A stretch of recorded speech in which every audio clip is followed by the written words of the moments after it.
cuidado con esto, y es que todo paciente que tenga lupus, sus ANAs le van a salir positivos porque su sensibilidad es muy alta, pero su especificidad es muy baja. Entonces, un paciente que los ANAs le salgan negativos, no necesariamente no es indicativo de que el paciente no tenga lupus. No sé si me haga entender en esa parte, porque esa parte es un poquito clave.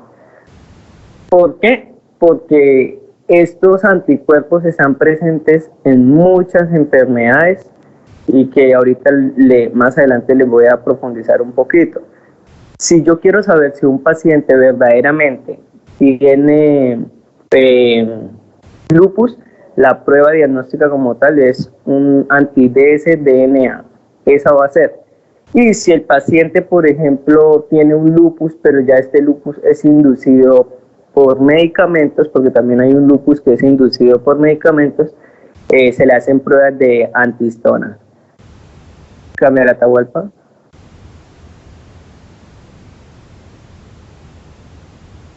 Entonces, lo que les decía ahorita, el número de anticuerpos antinucleares que se han descubierto hasta el momento son muchísimos, son más de 50.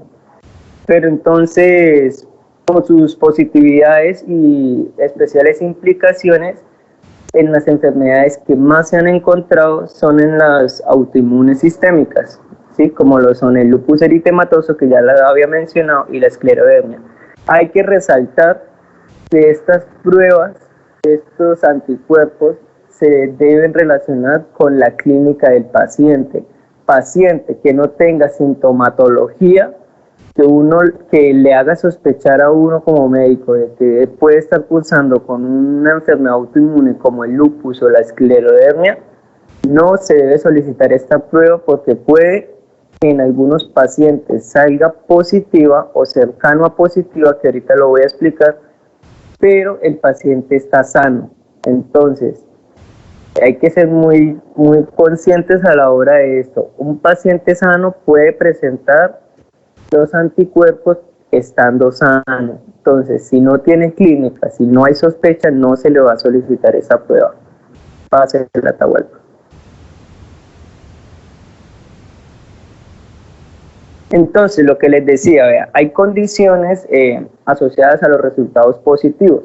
Entonces, como lo podemos ver, el lupus eritematoso es el que más tiene un porcentaje de positivo, entre el 95 y el 100%, y le sigue la enfermedad de la esclerosis.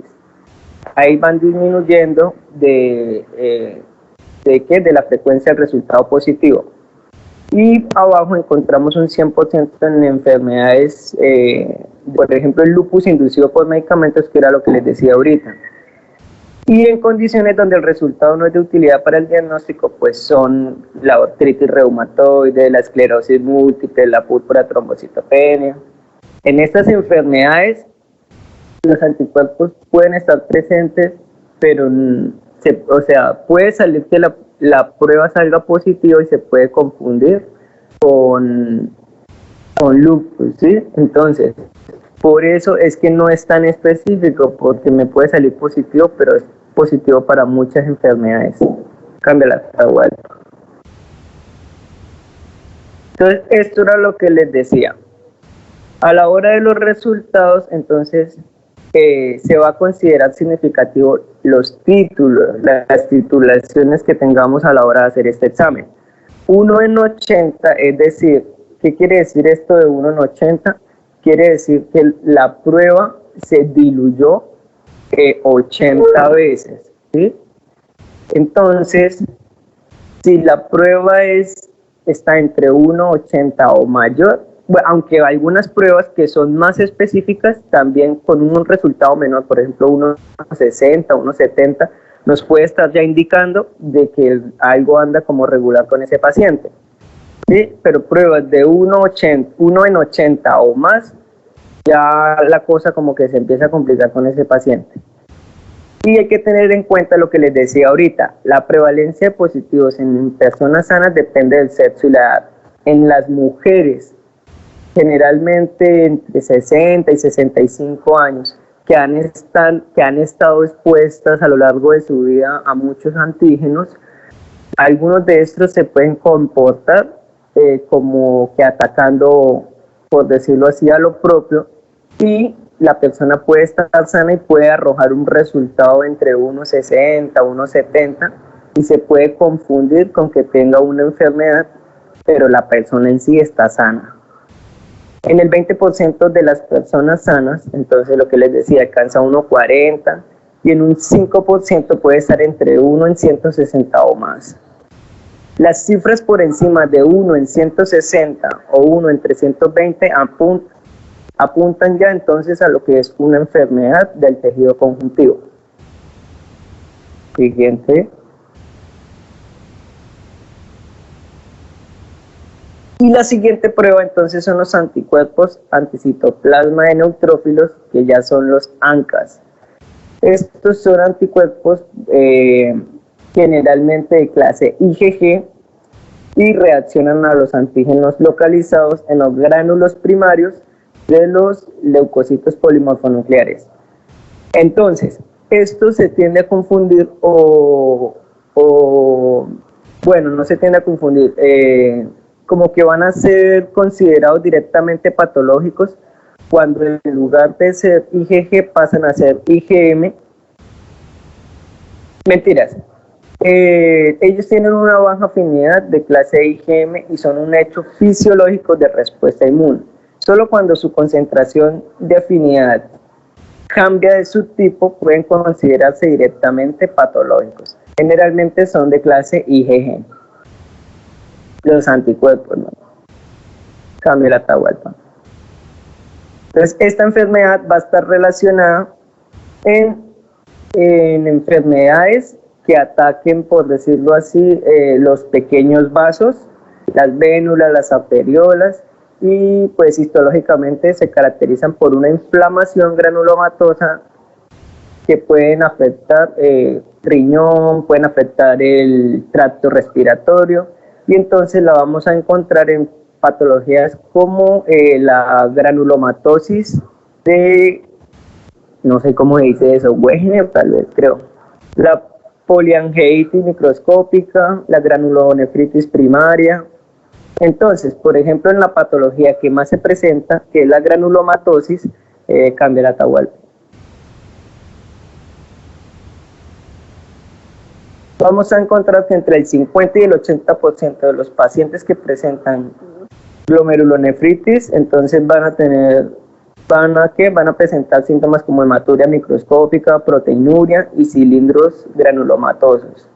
El 10 o el 20% pues pueden llegar a presentar pericarditis, valvulopatías cardiopáticas, y del 10 al 50% manifestaciones del sistema nervioso periférico. Entre el 50 y el 80% de los pacientes desarrollan artralgias, artritis, y del 30 al 60% van a manifestar dificultades oculares. Entonces, estos anticuerpos lo que van a atacar son, como ya lo había dicho, las pequeñas venas, ¿no? Entonces, por eso se van a presentar todas estas sintomatologías, digamos que van a producir, en el caso del riñón, van a producir entonces pues nefropatías. En el caso de las articulaciones, pues como la irrigación se ve afectada, entonces se van a presentar diversos dolores. Cambia la Atahualpa.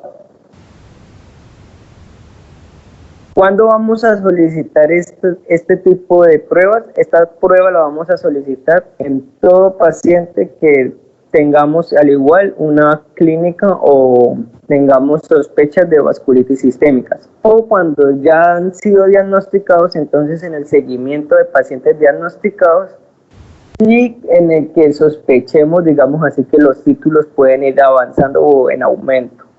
El paciente crítico con una hemorragia alveolar, una mononeuritis o un fallo renal agudo, también le podemos solicitar esta prueba para poderlo relacionar con este diagnóstico. Y creo que esa era la última diapositiva. Listo. No sé si quieran preguntar algo. Al fin se terminó la exposición. Belleza. Bueno, entonces, niños, lo que revisamos ahora fue más particularidades de enfermedades autoinmunes, ¿no? Lo que decía Diego aquí al principio, hay que tener en cuenta la sensibilidad y la especificidad del método, no para este, sino para todos, ¿no? Recuerden que cuando vimos la clase de estos términos, que son las calidades analíticas, hablábamos que cuando decíamos mayor sensibilidad es que podemos detectar verdaderos enfermos, y cuando hablamos de mayor especificidad son verdaderos sanos, ¿cierto? Y como dijo Diego, las sanas o los anticuerpos antinucleares tienen alta sensibilidad con una enfermedad muy común, o muy común no, pero sí es la más común de todas las autoinmunes, que es el lupus eritematoso. Entonces, si decimos que tiene una alta sensibilidad, es que los que están enfermos, como mostró en el cuadrito, entre el 99 y el 100% salen positivos para esta prueba. Pero ojo, tengan cuidado con los factores asociados, como el sexo, la edad, ¿cierto? Es muy común que en edades extremas podamos tener ANAs positivos, y como lo volvió a decir Diego ahí, y lo hemos repetido siempre, interpretar estos exámenes sin una correcta historia clínica, pues es muy complicado. Recuerden que yo les decía esos favores que le piden a los médicos de que venga, interpréteme este cuadro hemático, así tengan los valores de referencia. Va a ser complicado porque ustedes no saben cómo se comportaba este paciente antes. Hay una curva que muestra la campana de Gauss, los valores normales, pero hay extremos que, aunque estén normales para los pacientes, pueden ser anormales para los resultados de referencia. Entonces, en un paciente que tiene 4.000 leucocitos estaría fuera del valor de referencia, pero para él es normal, pero ustedes no lo conocen si no saben antes cómo se ha comportado el examen. Entonces, esa interpretación de exámenes suele ser complicada si uno no tiene la historia clínica, doctores. Por eso siempre uno, como bacterióloga, o siempre les han dicho que los exámenes son apoyo diagnóstico, pero la interpretación la hacen ustedes de acuerdo a la revisión clínica del paciente. Y eso pasa con los ANAs. Puede que tengan pacientes sanos con ANAs positivos, sobre todo los de mayor edad, y si son mujeres tienen estos inconvenientes, ¿no? Porque pues hemos estado expuestos a tantos antígenos que muy seguramente alguno se va a parecer a una célula nuestra y puede que tengamos reacciones inmunológicas positivas, pero no quiere decir que tengamos lupus, ¿listo? Entonces, para eso hay que tener mucho cuidado con la interpretación de la historia clínica y hacer la anamnesis correcta, ¿no? Por eso somos apoyo diagnóstico. En algunos exámenes, pues sí, obviamente damos el diagnóstico como tal. Piensen en un paludismo y que si vemos el plasmodio, pues ese es el diagnóstico. Pero en otros son ayudas diagnósticas. No quiere decir que ya el laboratorio dijo que eran ANAs positivos y por eso el paciente tiene lupus. Y lo de especificidad baja, lo que quiere decir es que así salga negativo, no me va a descartar la enfermedad, ¿listo? Porque no me está reconociendo los verdaderos sanos al 99%. Por eso una prueba, ojalá la ideal, es que sea 99.9% sensible y 99.9% específica, ¿cierto? Que es lo que siempre hemos dicho. Entonces, nada, niños, para que conozcan estos términos, ANAs, ANCAS, muy seguramente no está en el bagaje normal del médico general, pero sí es importante que conozcan aquí en el meta. Se hacen ANAs, se hacen ENAS, pero no se hacen ANCAS, pero sí se pueden remitir. No sé cuando estén rotando ustedes en Mapiripán, en La Uribe, bueno, cuando hagan sus rurales, los puedan solicitar o no, pero pues sí tienen claro los conceptos y cuándo se solicitan y cómo se podrían interpretar. ¿Alguna pregunta sobre el tema o podemos pasar al siguiente, que no sé si ya se conecta Brian Lara o seguimos con Ana María Malagoni? Sí, doctora, ya me conecté. Ah, listo, ya no tienes hoy inconvenientes, menos mal, Brian. Listo. No, señora, no tengo... Gracias, Brian. Entonces, puedes pasar a la presentación mientras quieren hacer alguna pregunta o seguimos.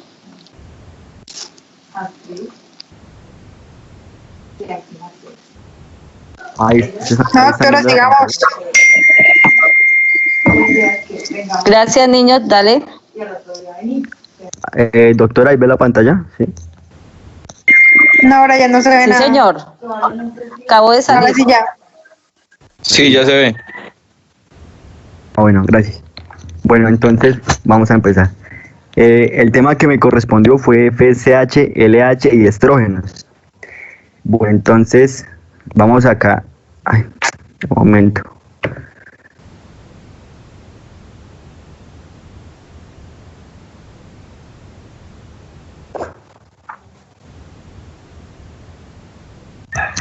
Si mi computador está lento, el internet también.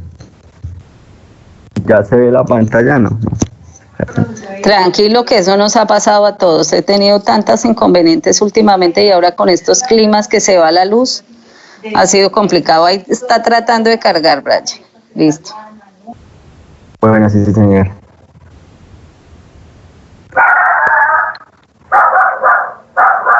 Listo. Entonces, para empezar, vamos a observar aquí la estructura del ovario para recordar. Entonces, tenemos acá los folículos primarios, primordiales, los folículos primarios, secundarios y el folículo terciario o de Graf, que es el que será seleccionado para ovular. Acá por este lado tenemos el ovulito, el cuerpo lúteo en degeneración, que ya va a ser el cuerpo albicans, que no se da si no hay, que se forma si no hay gestación. Entonces, básicamente, estas hormonas FSH, LH y estrógenos van a estar reguladas por el eje hipotálamo, hipófisis, ovario y útero. A nivel del hipotálamo se produce una molécula que es la GnRH, que es la encargada de estimular a la adenohipófisis para producir FSH y LH, las cuales van a viajar por la circulación hasta llegar al ovario y posteriormente causar efectos allá y también en el útero. Entonces acá tenemos una estructura importante que es el folículo de Graf. Bueno, entonces acá vamos a tener que vamos a encontrar células de la granulosa, las cuales son estas, las cuales tienen receptores específicos para la FSH, ¿sí? La cual estimula a estas células de la granulosa a producir estrógenos.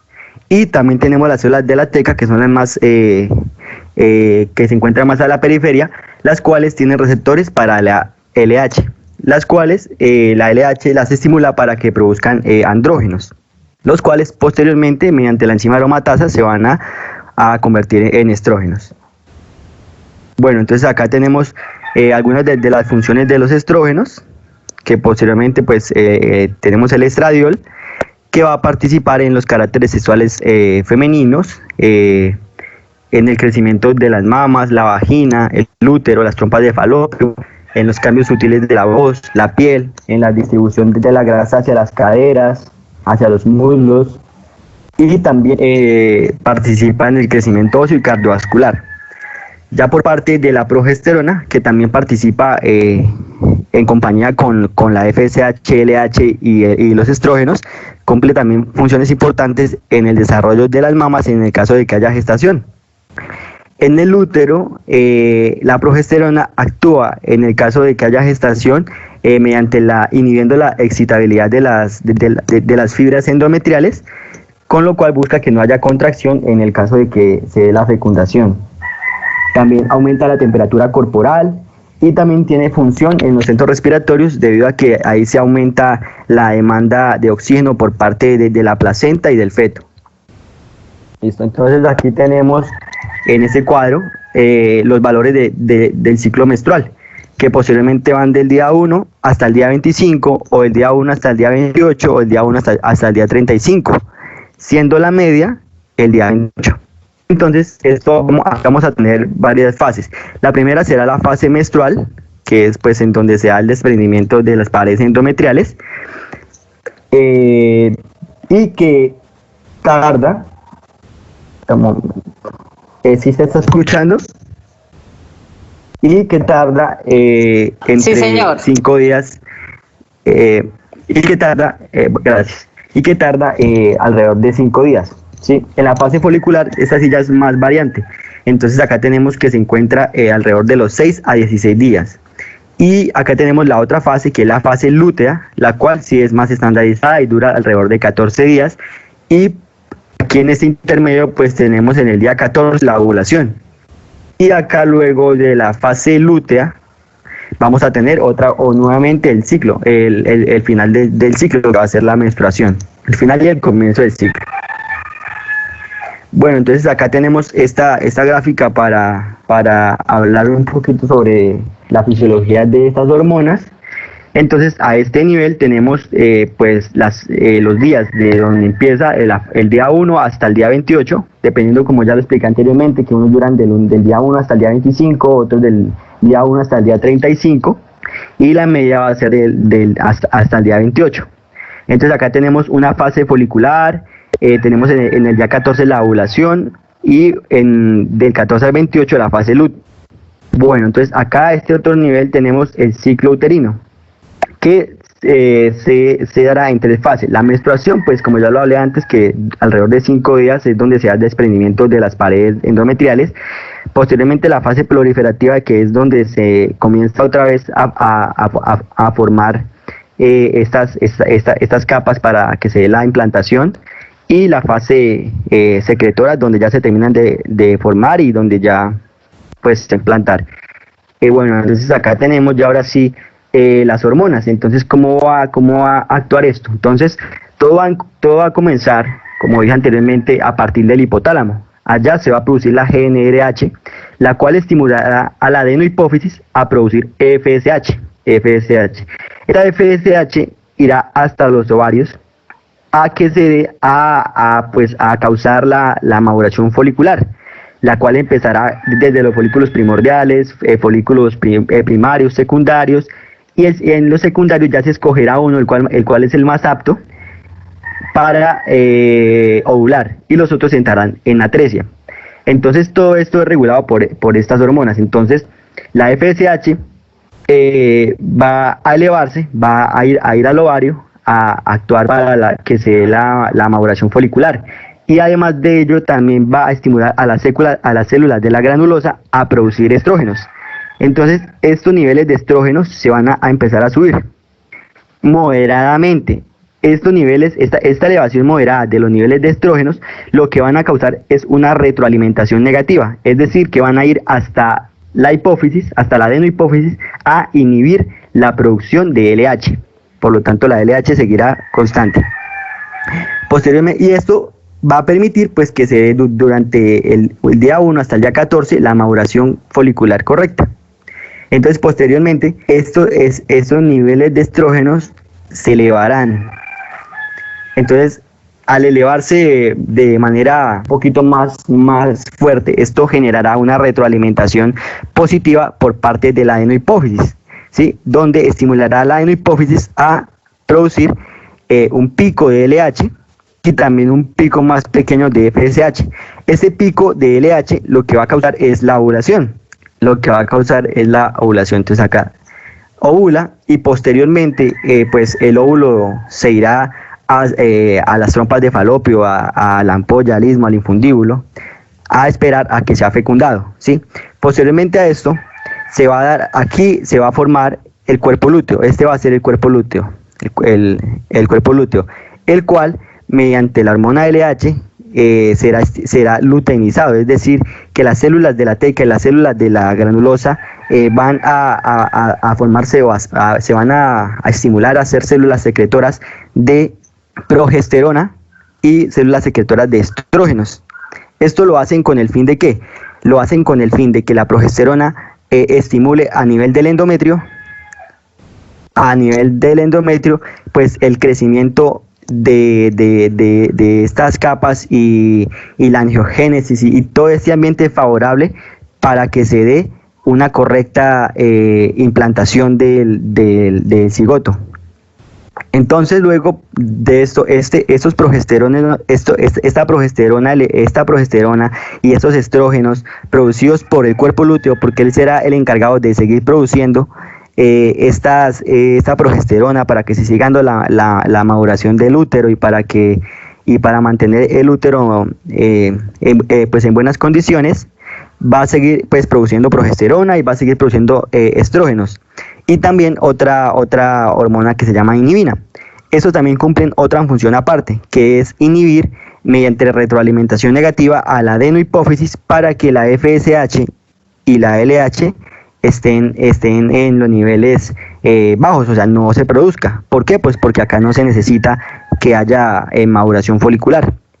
Entonces, posteriormente, estos niveles descenderán en el caso de que no haya implantación. Y pues si no hay implantación, entonces pues van a descender y posteriormente volverá otra vez la fase acá menstrual y otra vez se estimulará la FSH para la hipófisis para que produzca FSH y comience el ciclo de nuevo.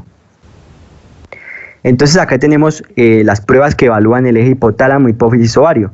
Es decir, nos vamos a centrar que las alteraciones en estas hormonas LH y FSH van a indicar que hay algún daño a nivel a nivel superior, a nivel de hipófisis, hipotálamo. Y ya las hormonas como estrógenos, progesterona, inhibina B ya van a hablar sobre el estado del ovario.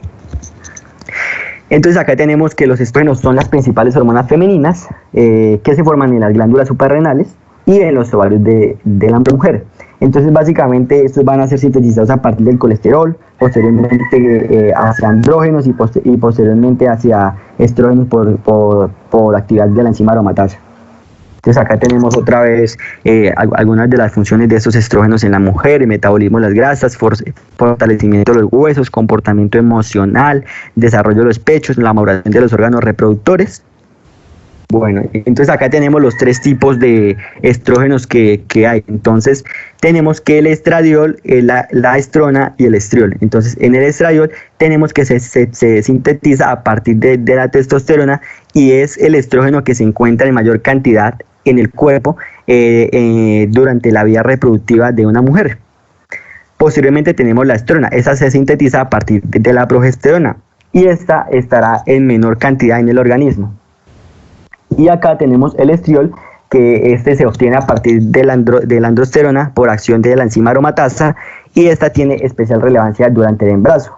Entonces esto también nos aporta información acerca del estado del feto y de la placenta. Eso es importante tenerlo en cuenta. Acá ya vamos a hablar sobre los niveles de estrógenos. Entonces los niveles de estrógenos normales van dentro de 27 a 161 picogramos mililitro aproximadamente. ¿Sí? Entonces, posteriormente, pues acá tenemos unos valores de referencia, los cuales vamos nosotros a utilizar dependiendo el momento en el que nos llegue la paciente, ¿sí? Y pues en la fase en la que se encuentre ella, si se encuentra en la fase folicular temprana, fase folicular tardía, fase lútea o posmenopáusica. Entonces estos valores de referencia los vamos a comparar con los resultados que nos den pues en el examen que se le realiza en el perfil hormonal. Entonces tenemos acá algo importante, bueno, que la relación que tienen los estrógenos bajos con diferentes patologías. Entonces estrógenos bajos pues pueden estar en la menopausia precoz, cuando en el caso de que haya un fallo ovárico prematuro, en el síndrome de Turner, ya que hay un hipogonadismo, en el síndrome de ovario poliquístico y en algunos trastornos de la alimentación. Entonces acá es importante tener en cuenta que durante la etapa del embarazo los niveles de estriol bajos nos indican que hay alguna alteración o un defecto congénito. Entonces es importante revisar eso. Y acá tenemos los estrógenos altos, pues que ya de acuerdo a los signos clínicos y a la sintomatología que tenga el paciente, pues nosotros vamos a pensar en algunas de estas posibles alteraciones que encontremos. Entonces, ejemplo, estrógenos altos puede ser por un tumor de ovarios o un tumor de las glándulas suprarrenales o de los testículos en el caso de los hombres. Entonces, un tumor, pues eso va a incrementar la producción de estos estrógenos a nivel de, pues, en el ovario y en las glándulas suprarrenales. En la pubertad precoz en niñas también podemos tener los estrógenos altos, ya que hay una maduración precoz de este parénquima que se encuentra en el ovario y por lo tanto van a haber niveles elevados de estrógenos, o en la pubertad retrasada en niños también. Entonces acá posteriormente tenemos la hormona luteinizante, que el valor normal en el tercer día del ciclo menstrual lo tenemos entre 2 a 10 miliunidades mililitro. Se recomienda tomarlo en estas etapas iniciales del ciclo menstrual, debido a que en estas etapas se encuentran los niveles de hormonas en su estado basal, y esto nos permite hacer una comparación con algunos valores de referencia que tengamos. Entonces acá posteriormente también tenemos unos valores de referencia dependiendo en el momento en el que se encuentre la paciente en ese momento, y pues para hacer la comparación e irnos a descartar con la sintomatología y con los signos clínicos que ella pueda presentar. Entonces tenemos acá que una LH baja está relacionada con un hipogonadismo cuando la glándula es insuficiente en la secreción de sus diferentes sustancias, en una supresión hipotalámica también, pues debido a que no vamos a tener GnRH que estimule la producción de la LH por parte de la hipófisis, en los desórdenes alimenticios también, en la hiperproteinina también, debido a que pues en estos momentos de hiperproteinina se piensa que la mujer está en época de lactancia, entonces se va a suprimir la producción de LH y FSH, o sea, se va a suprimir la maduración folicular, ya que no se necesita. En el hipopituitarismo o síndrome de Kalman, pues también debido a que acá en el hipopituitarismo pues hay una producción insuficiente por parte de la hipófisis o del hipotálamo de las diferentes hormonas que se secretan ahí. Y una LH alta también nos llevaría a pensar pues en una menopausia precoz, en un síndrome de Turner, debido a que aquí pues también hay un hipogonadismo, y por lo tanto lo que tratará de hacer la glándula hipófisis al ver que no se está produciendo, que no se está dando esa maduración folicular, es estimular la producción de LH, ¿sí? Pues también de FSH, para que se dé pues la maduración folicular, pero en este caso no va a haber esto de infertilidad. En el síndrome de Schweyer también, en la hiperplasia suprarrenal congénita también, debido a que hay una producción excesiva de estrógenos y por ende también la contrarregulación. En el síndrome de ovario poliquístico y los tumores de hipófisis, que por lo generalmente los tumores de hipófisis aumentan la producción de las hormonas que producen ahí. Y todas estas alteraciones de LH bajas y LH altas están relacionadas o van a producir una alteración en la menstruación y amenorrea. Entonces aquí vamos con la hormona foliculoestimulante. El valor normal también pues en el 3 días del ciclo menstrual se sitúa entre 3 a 9 miliunidades mililitros. Es importante tener estos valores en cuenta. Y pues también tenemos acá los valores de referencia de cada una de ellas, de cada uno de las fases del ciclo, para hacer comparación con los exámenes o con los resultados de los exámenes que nos traiga el paciente.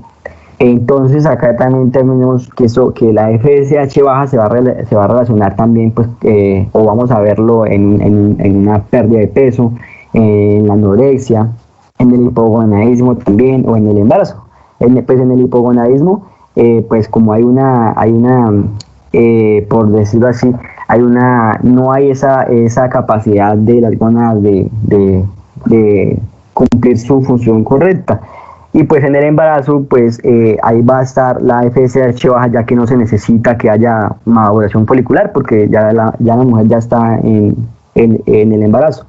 En la FSH alta, pues tenemos cuando hay una reserva ovárica baja. Si hay una reserva ovárica baja, esto pues nos indica que no hay la suficiente cantidad de folículos. Entonces lo que hará la hipófisis es estimular la excesiva producción de FSH para intentar compensar esta reserva ovárica baja y que se dé la maduración folicular y por ende la ovulación.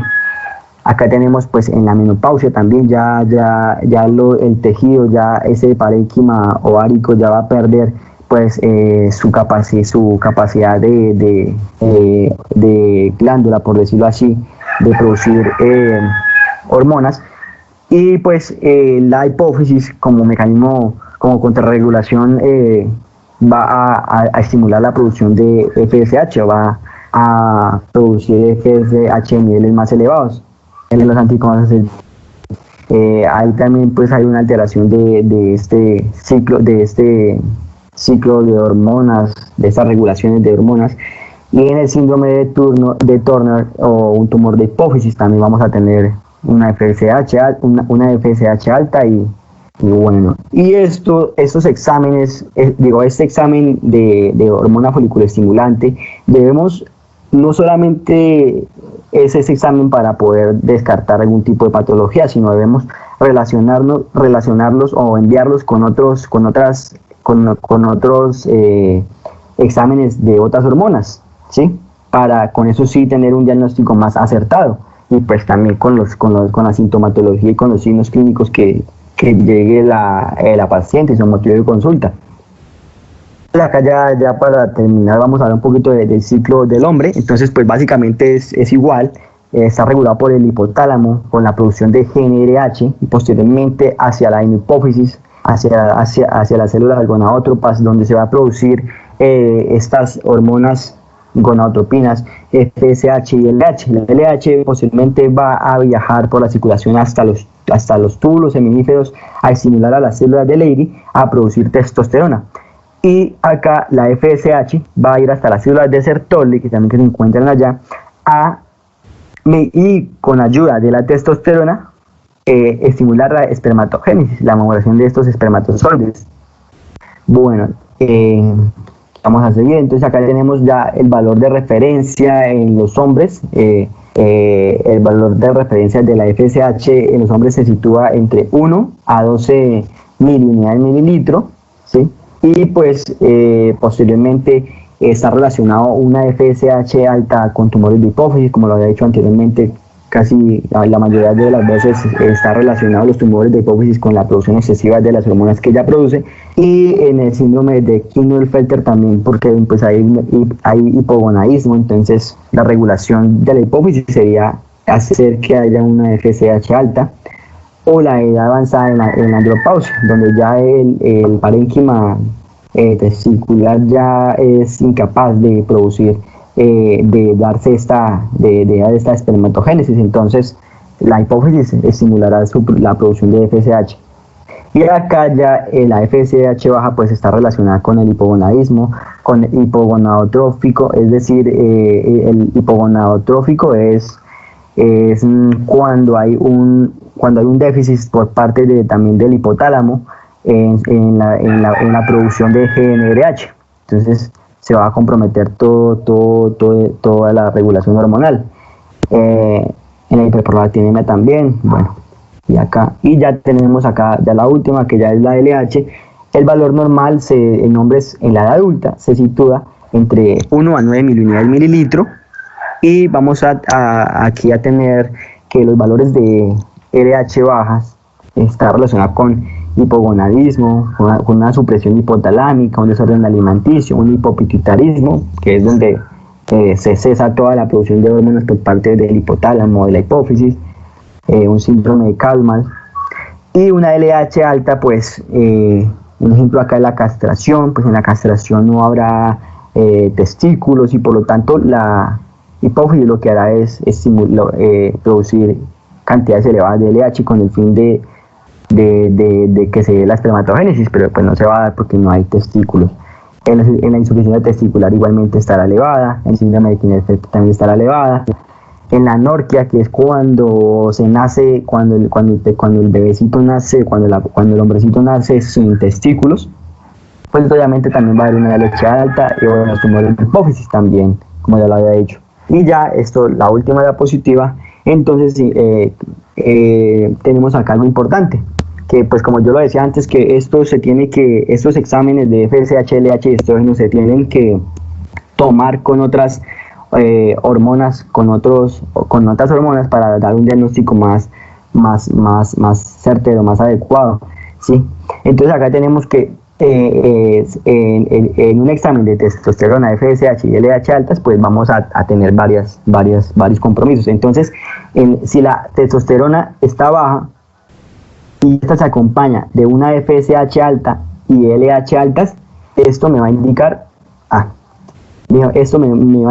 un hipogonadismo primario, un fallo testicular, debido a que pues la FSH y la LH está alta, eso me indica que la hipófisis está bien. Pero si la testosterona está baja, entonces esto significa que esta regulación de estas dos allá en el testículo no me está estimulando a las células de Leydig para que produzcan testosterona, ya que el daño es a nivel testicular, ¿sí? Entonces esto es para un hipogonadismo primario, un fallo testicular. Y si la testosterona está alta y la LH y la LH y la FSH están bajas, esto me indica un hipogonadismo secundario, o sea, un fallo en el hipotálamo o un fallo hipofisiario, debido pues a que estas se encuentran bajas cuando esta está en los niveles adecuados. Y pues esa era la exposición. Gracias. Gracias, Brian. Una clase entera de fisiología hormonal. Sí, lo importante, como dijo Brian, es relacionar este tipo de hormonas en conjunto, ¿no? Enviarlas, por ejemplo, cuando nos hablaron de testosterona, nos dijeron, mire, falta también la FSH y LH, que hay que también ordenarlas al tiempo. Ahí, como Brian mostró, los valores de referencia dependen del ciclo en el que se encuentren, la edad, el sexo, bueno, entonces eso es importante comprenderlo ya después de la fisiología hormonal que nos dio Brian, entonces tener en cuenta cuándo y cómo interpretar este tipo de exámenes y en conjunto cómo se deben interpretar. Gracias, Brian. Entonces, si no hay pregunta, podemos pasar con la doctora Ana María Malagón, que nos va a hablar de anticuerpos anticelulares, células parietales, y DNA nativo, ¿cierto? Ana María, ¿estás? Bueno, listo, gracias. Gracias, Ana María. Entonces, ya voy a compartir las diapositivas. Sí, señora, listo. Cuando las vean.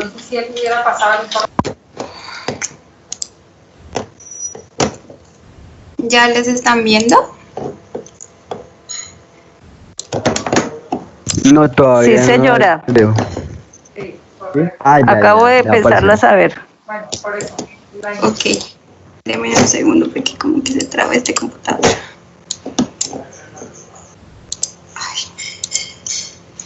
Bueno, buenas tardes. Como ya lo dijo la doctora, yo les voy a hablar hoy sobre anticuerpos anticélulas parietales y anticuerpos anti-DNA nativos. Entonces, primero les hablaré de los anticuerpos anticélulas parietales, pero pues para eso quise hacer una pequeña introducción en cuanto a las células parietales, algunas de sus características principales y sus funciones. Entonces, las células parietales son de aspecto redondeado, tienen un gran tamaño y poseen uno o dos núcleos prominentes en la región central del citosol. Estas se van a encontrar en la región superior y media de las glándulas gástricas. Entonces, una de las funciones principales de estas células parietales son la síntesis de ácido clorhídrico. Aquí les voy a explicar brevemente cómo ocurre esa síntesis del ácido clorhídrico. ¿Están viendo el cursor? ¿Que estoy señalando algo?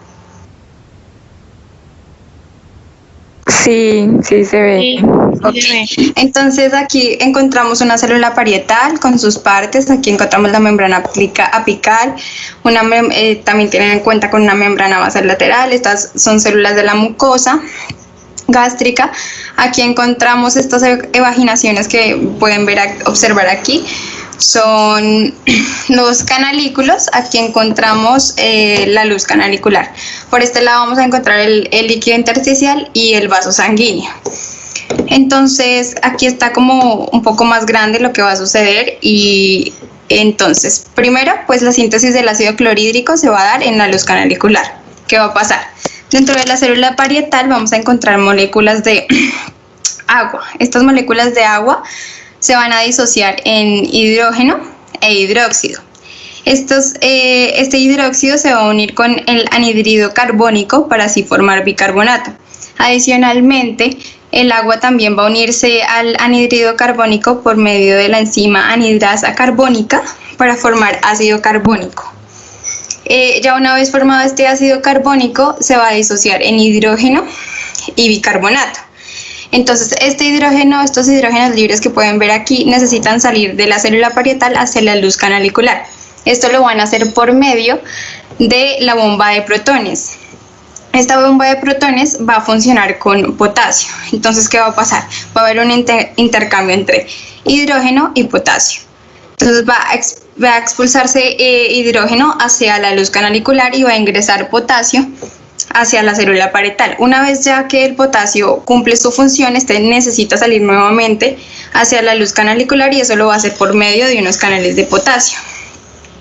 Y todo ese proceso está regulado por esta bomba de protones. Entonces ya una vez aquí encontramos el hidrógeno libre para que este se pueda unir al cloro. Entonces esto es todo cuanto al hidrógeno. Por otro lado, el cloro lo encontramos en el vaso sanguíneo.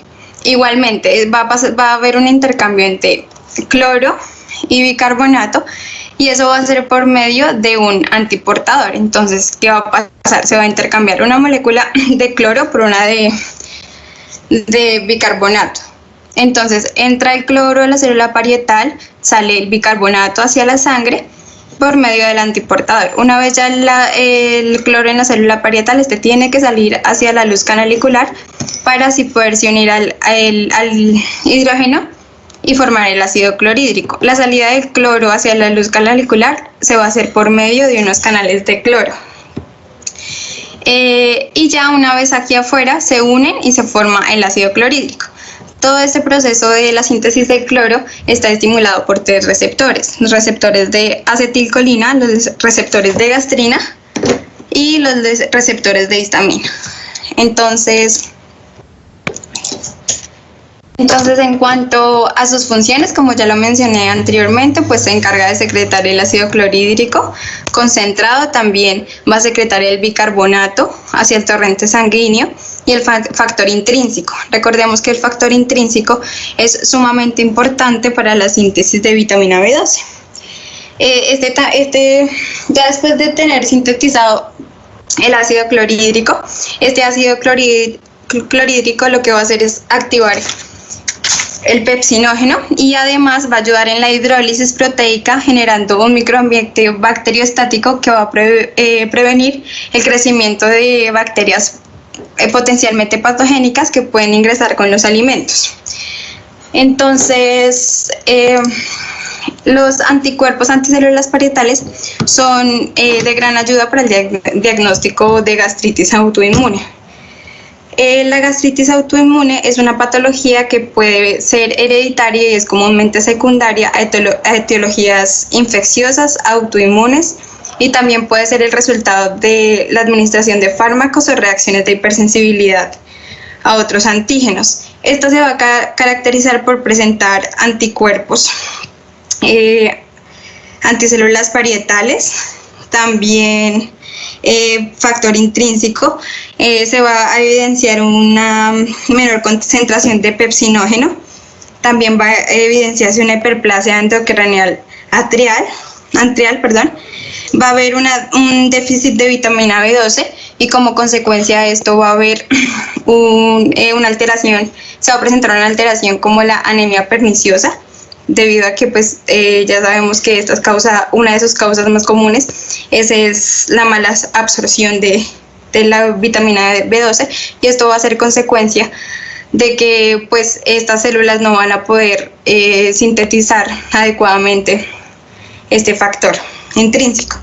Y adicionalmente pues va a haber una cloridia que ya puede evidenciarse bajos niveles o no puede evidenciarse nivel de ácido clorhídrico, debido a que pues estas células se van a destruir tempranamente, entonces no van a poder llegar a lograr su función. Entonces, como ya lo mencioné anteriormente, pues estos anticuerpos anticélulas nucleares son marcadores serológicos para el diagnóstico principalmente de gastritis autoinmune, pero en algunas ocasiones también sirven para diagnosticar la anemia perniciosa. La anemia perniciosa usualmente se va a diagnosticar más es con los anticuerpos circulantes antifactor intrínseco. Estos son específicos y van a detectar más o menos entre el 50% de los pacientes con anemia perniciosa. Sin embargo, por otro lado, pues encontramos que estos anticuerpos se van a encontrar en suero, más o menos o alrededor entre el 60 y 85 personas entre el 60 y el 85% de los pacientes con gastritis autoinmune, y por esto es conocido como uno de los principales marcadores inmunológicos para el diagnóstico de la gastritis autoinmune. Como ya lo mencioné anteriormente, hay anticuerpos circulantes antifactor intrínseco que en algunas ocasiones estos pueden ayudar a también diferenciar este tipo de gastritis, que es gastritis atrófica de tipo A, que es la misma gastritis autoinmune, de otro tipo de gastritis que histológicamente son inespecíficas. Adicionalmente, estos anticuerpos anticélulas parietales son capaces de diagnosticar la gastritis autoinmune en sus fases más tempranas de la enfermedad. Y es muy importante que la detección de estos anticuerpos en pacientes con inmunodeficiencia se haga rápidamente, debido a que el diagnóstico temprano de esta enfermedad va a evitar que hayan complicaciones como el cáncer en pacientes con sistema inmune deficiente. El método que se utiliza para la determinación de estos anticuerpos puede ser por medio de inmunofluorescencia o por ELISA, pero se recomienda más el método ELISA porque es un método cuantitativo más sensible y pues es más subjetivo que la inmunofluorescencia. Para este tipo de anticuerpos no hay que tener ningún tipo de preparación. Y pues como ya le dije, la muestra es una venopunción y se toma es del suero, aproximadamente 2 mililitros. Esto en cuanto a los anticuerpos anticélulas parietales. Ahora les hablaré sobre los anticuerpos anti-DNA nativos. Estos anticuerpos anti-DNA nativos nos ayudan al diagnóstico de lupus eritematoso sistémico. Esta enfermedad es una enfermedad autoinmune inflamatoria crónica que puede afectar a distintos órganos y tejidos, como los riñones, las articulaciones, vasos sanguíneos, piel, corazón, pulmones y cerebro. Algunos de sus síntomas más frecuentes son la pérdida de peso, la pérdida del cabello, problemas de memoria, fatiga extrema, fiebre en algunas ocasiones, ronchas rojizas, dolor en el pecho, dificultad para respirar, dolor o inflamación en las articulaciones, entre otros síntomas. Entonces, como mi compañero Luna ya lo mencionó, estos anticuerpos anti-DNA nativos hacen parte o constituyen un tipo de anticuerpos conocidos como anticuerpos antinucleares o ANAs. Doctora. Sí, señora. Lo que pasa es que yo encontré una información, en un artículo, información un poco distinta a lo que dijo mi compañero Luna. Entonces, pues no sé si está errónea esta información. Entonces, los ANAs son los anticuerpos que esa es la primera prueba que se debe solicitar en la evaluación de una enfermedad autoinmune. Sí, señora. Y también decían que si esta prueba sale negativa, quiere decir que el resultado, quiere decir que todo el grupo, o sea, todos los anticuerpos que hacen parte de este grupo son negativos. Entonces, es decir, que en este caso, en lupus eritematoso no habría la necesidad de hacer los anticuerpos anti-DNA nativos para poder, como tal, descartar la enfermedad. Sí, es verdad. Bueno, dale. Señora. Dale, sigue y ya concluimos. Y por otro lado, entonces decían que si los resultados de la prueba ANA fueron positivas y existen signos y síntomas asociados al lupus eritematoso, se debe solicitar estos anticuerpos para confirmar el diagnóstico y adicionalmente otro tipo de anticuerpos como lo son los anticuerpos SMID para poder ya como tal, para que el diagnóstico como tal sea pues verídico. También decían en este estudio, en este artículo, hablaban de que estos anticuerpos anti-DNA nativos también son útiles para el seguimiento el seguimiento de la severidad de la enfermedad en personas que ya están diagnosticadas. Adicionalmente, hablaban de la evaluación de la nefritis lúpica. Se dice que se van a encontrar niveles elevados de anticuerpos anti-DNA nativos y estos se van a asociar a la presencia de inflamación y daño renal. También se pueden solicitar estos para darle un seguimiento a la evolución de la nefritis lúpica. Dicen que los resultados de estos anticuerpos se interpretan junto con la historia clínica del individuo y los resultados de otras pruebas de anticuerpos como los anti-Smith. Entonces, si se encuentra un nivel alto de anti-DNA nativo, se va a asociar fuertemente con lupus. También, si existen síntomas compatibles con la enfermedad y el resultado a la prueba de estos anticuerpos es positivo, la probabilidad de que la persona tenga lupus es elevada. Sin embargo, es necesario, o en algunas ocasiones, se pueden utilizar otros anticuerpos como los anti-Smith, y si estos son positivos, definitivamente el paciente tiene lupus. Exactamente. Entonces, también dicen que... Bueno, entonces no es diferente a lo que dijo Luna. Lo que dice Luna es que las sanas son altamente sensibles, pero que deben ser confirmados. Él hablaba del DNA-DS, ¿no? Que sería la parte que estás diciendo. Entonces todos los sanas positivos deberían confirmarse haciéndole un anti-DNA. Pero si el ANA es negativo, no vamos a perder tiempo en hacer un anti-DNA, ¿sí? ¿Estamos claras en eso? Sí, señor. Por eso hablamos de la sensibilidad. Entonces, como la mayoría de pacientes que tienen lupus tienen ANAs positivos, porque es una prueba de alta sensibilidad, recuerden que me detecta los verdaderos enfermos. Aquí paso al segundo paso, porque también les decía yo que hay muchos factores que pueden hacer interferencia, la edad, el sexo, ¿cierto? Que puede dar ANAs positivos sin que los tengan, ¿verdad?, una enfermedad como lupus. Por eso pasamos al segundo paso, que es el anti-DNA del que nos estás hablando, que aquí muestras unas imágenes muy bonitas aquí en inmunofluorescencia. Esos son los anti-DNA que me confirmarían. Adicional a esto, me hablas de unos Smith, ¿cierto? Anti-Smith, que son los ENA, ¿cierto? El RNA, el RO, el LA, el Smith. Esos son otro tipo de anticuerpos contra productos extractables del núcleo, los famosos ENAs, que también nos ayudan a confirmar la enfermedad. Y adicionalmente, estos anti-DNA me ayudan a hacer seguimiento, como nos contabas. ¿Qué tan terrible va a estar la enfermedad? ¿Qué tan probable o tan progresiva es la glomerulonefritis? Y todos los factores asociados o los daños orgánicos que se pueden presentar en esta enfermedad. Y ahora, si los ANAs dan negativos, no le haga anti-DNA. Pues eso es lógico. Es que le había entendido mal a mi compañero Luna. Ok, listo. Entonces quedamos así, que así es el paso y la confirmación es con el examen que estás diciendo, pero si aún sigue negativo, después de tener ANAs positivos, vamos con otros anticuerpos que serían los ENAs. ¿Listo? Sí.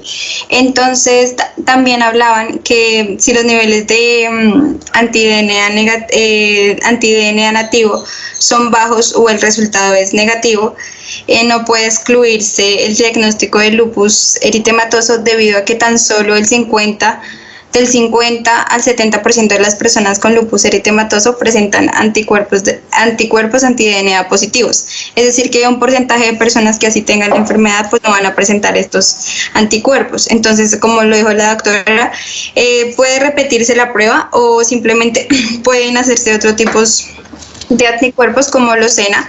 El más utilizado es el anti-Smith para poder dar el diagnóstico del paciente. Perfecto. También dicen que pueden evidenciarse niveles bajos o moderadamente elevados de estos anticuerpos en otras enfermedades autoinmunes como el síndrome de Jorge y la enfermedad mixta del tejido conectivo. Y pues ya para finalizar, las técnicas utilizadas para Estas pruebas son el ensayo de inmunoabsorbente ligado a enzimas, que es el ELISA, que es el más utilizado porque su sensibilidad es mayor y pues el resultado es más confiable con esta prueba. Y hay otros dos, que es el radioinmunoensayo y la inmunofluorescencia indirecta. Ya, eso es todo, doctora. Sí, señora, esas son las técnicas más utilizadas. Bueno, hacíamos... ¿Señora? Para esta prueba tampoco hay necesidad de ninguna preparación pues especial. Decirlo así, y ya, eso es básicamente todo. Sí, señora. Sí, aquí hacemos ELISA y también hacemos inmunofluorescencia. Entonces, lo que pasa es que para inmunofluorescencia sí hay que tener un ojo bien entrenado, entonces el entrenamiento es mayor. Muchas gracias, Ana María. Yo creo que alcanzamos a seguir con Valentina Martínez. Sí, señora. A ver si llegamos hasta ahí. Valentina, ¿estás? Sí, Listo. Contigo vamos a ver antimitocondriales y antimúsculo liso. sí, estoy tratando de compartir, pero no me dejan. Por Dios. Suele pasar.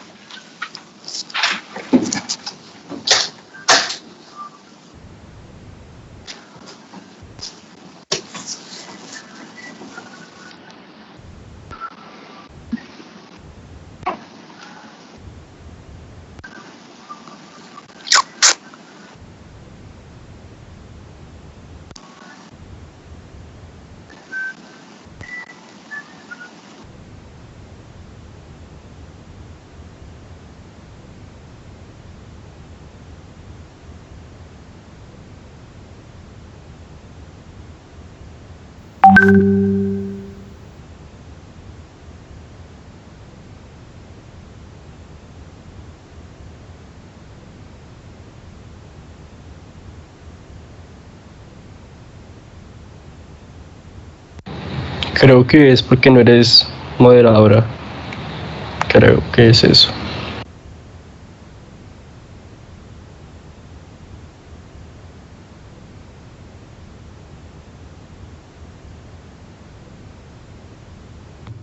¿Y sabes cómo Pues me... alguien de los que la vuelva moderadora. Por favor.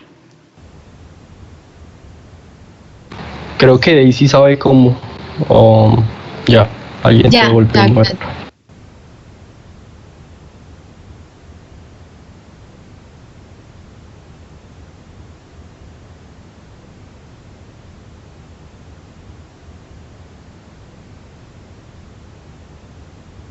¿Ya están viendo?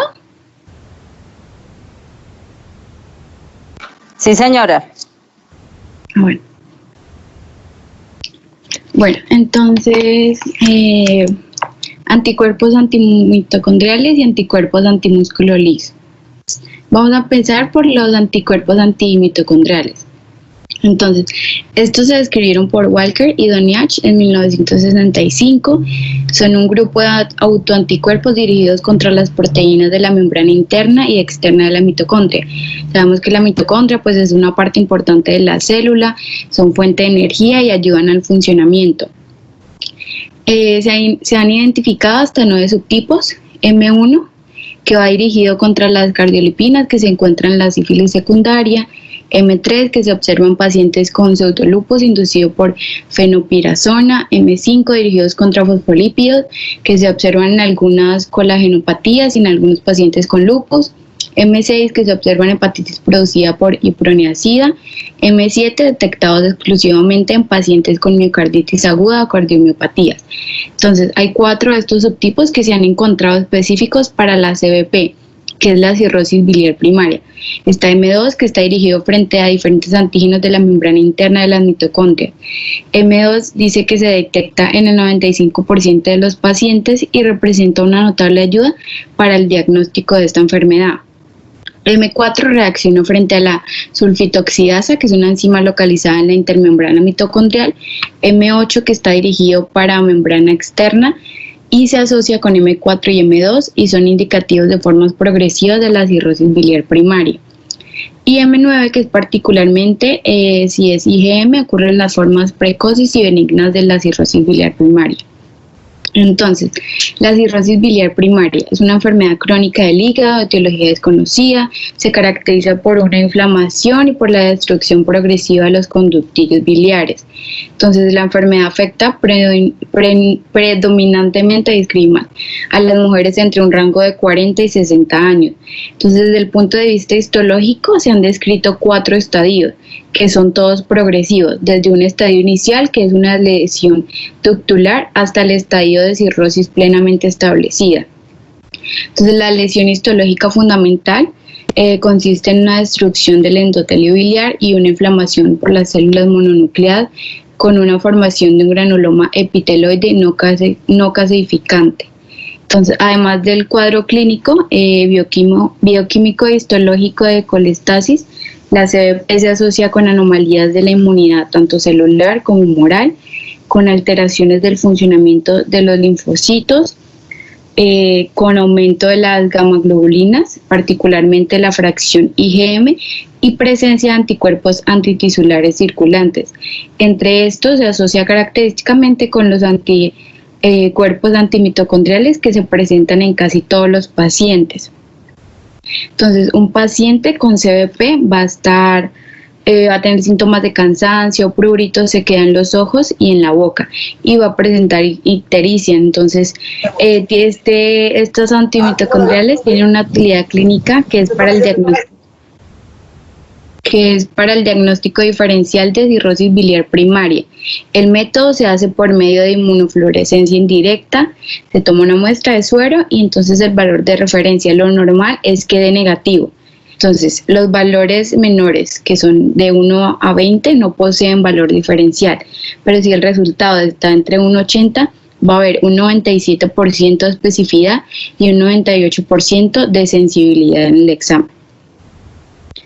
Bueno, los anticuerpos antimúsculo liso, entonces estas son proteínas producidas por el sistema inmune que van dirigidos contra una proteína propia que es la actina. Sabemos que la actina se encuentra en el músculo liso y en otros tejidos, especialmente el hígado.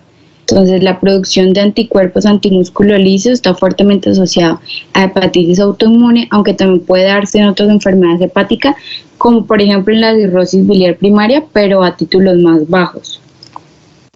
Entonces, la hepatitis autoinmune se desarrolla cuando el sistema inmune de un individuo ataca sus propias células del hígado. Se presenta como un cuadro de inflamación aguda o crónica no atribuible a ninguna otra causa. Causa como, por ejemplo, infecciones víricas, fármacos, toxinas, trastornos hereditarios o abuso del alcohol. Puede conducir a una cirrosis hepática y en algunos casos a una insuficiencia o fallo hepático. Entonces, la hepatitis autoinmune puede afectar a cualquier individuo de cualquier edad. Perdón, esa es la motomba. Si bien aproximadamente un 80% de los casos se describen en mujeres, y se considera que un 70% de las personas con hepatitis autoinmune tienen anticuerpos antimúsculo liso o antiactina, ya sea de manera aislada o junto a otros tipos de anticuerpos, como por ejemplo los anticuerpos antinucleares. Entonces, la mayor parte de los anticuerpos antimúsculo liso producidos en una hepatitis autoinmune van dirigidos específicamente contra la actina. Entonces, ¿cómo se utiliza? Entonces, los anticuerpos antimúsculo liso pues suelen solicitarse junto a los anticuerpos antinucleares y antimicrosomiales del hígado cuando se sospecha de una hepatitis autoinmune, y lo que se pretende es distinguir entre las dos principales hepatitis autoinmune, que es la tipo 1 y la tipo 2. Entonces, en la tipo 1 vamos a encontrar un aumento en sangre de anticuerpos antimúsculo liso y de anticuerpos antinucleares. Y en la tipo 2 vamos a encontrar un aumento de LKM, que es la del riñón, la tipo 1. Entonces, la persona va a acudir al servicio porque va a referir fatiga e ictericia. Entonces, se van a solicitar para descartar otra posible causa de enfermedad hepática, incluyendo pues que sea de origen vírico o trastorno genético. Se hace por medio de la inmunofluorescencia indirecta, se toma una muestra de suero, entonces el valor de referencia, lo normal, igual que esté negativo, Vamos a encontrar títulos entre 1.20 y 1.80 que aparecen en el 50% de pacientes con CVP y 1.80 y 320 que son compatibles con hepatitis crónica activa autoinmune. Hay que tener en cuenta que los títulos de los anticuerpos antimúsculo liso pueden ser bajos en niños y en personas inmunocomprometidas. Y los niveles pueden ir variando según la evolución de la enfermedad y es posible que no presente relación con la severidad de los síntomas ni con el pronóstico del paciente. Los anticuerpos músculo liso ayudan a un diagnóstico, pero se dice que el médico debería hacer toma de una biopsia para asegurar pues el diagnóstico de la enfermedad. ¿Alguna pregunta? Gracias, Valentina. Como ven, niños, estos son exámenes supremamente especializados y se enfocan hacia desórdenes autoinmunes complejos, entre ellos problemas biliares, hepáticos, renales, más de relacionados con estudios de problemas reumatológicos o relacionados con medicina interna. Pero bueno, con esto terminamos la fase de las enfermedades autoinmunes. Yo les había quedado de enviar una encuestica por medio virtual. No la he realizado, pero espero entre hoy y mañana hacerla para que me ayuden y me contesten unas cositas. Seguiría la doctora Lady Molina con crioglobulinas, pero la dejamos para la próxima clase que va a ser el martes. Y de todas maneras lean lo que les voy a enviar sobre VIH, ya que la siguiente exposición es sobre VIH, ¿no? Entonces, vamos a tener aquí la compañía de la doctora que les conté y vamos a resolver las dudas que encuentren en la guía con unos casos clínicos especiales. Entonces, ponemos el caso clínico, ustedes argumentan sobre los exámenes que se deben pedir y cómo van a ser los resultados y qué deben seguir, y compartimos con la doctora que nos acompañará para que nos aclare las dudas. De todas maneras, como les dije, vamos a ver si alcanzamos en esa misma clase a revisar las pruebas serológicas que ya habíamos leído, que son unos conceptos cortos y una relación de pruebas y cómo se dan, sobre todo en inmunocromatografía directa, indirecta, en radioinmunoanálisis, en las ELISAs. Bueno, entonces ahí repasamos otra vez solo de las pruebas serológicas. Niños, que tengan una feliz tarde. ¿Tienen alguna pregunta, sugerencia, comentario, queja, reclamo?